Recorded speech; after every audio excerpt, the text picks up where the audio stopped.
Hello, my name is James Burrows with Eagle Insurance Group. We specialize in property and casualty insurance. I had a client recently ask me how do they get their insurance to be the most affordable? Well, the first thing you have to realize is what type of insurance you have. The average single-family home, which is in any neighborhood, is covered under what's called an HO3 special forms policy. That covers all perils such as hurricane, wind, tornado, fire, anything you could think of that's going to destroy that house. So you want to make sure that you have the correct policy first off, and then there are ways to get that premium down. The first thing is your deductible. If you have a higher deductible, well, of course, that's going to give you a lower premium.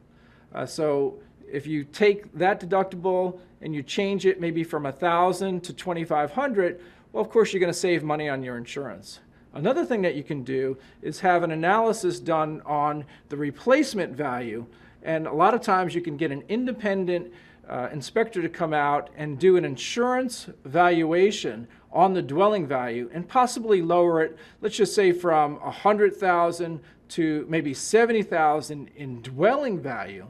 And again, that will lower the premium. So there's just a few things that you might want to think about. What I would suggest is that if you're concerned about the high price of insurance, speak with your agent or just speak with another agent from another agency, and they'll take some time and they'll look at your property. They'll determine whether it's overvalued or undervalued, if the premium is high or it's okay, and then hopefully they'll be able to save you some money on your insurance. My name is James Burrows, Eagle Insurance Group, and have a great day.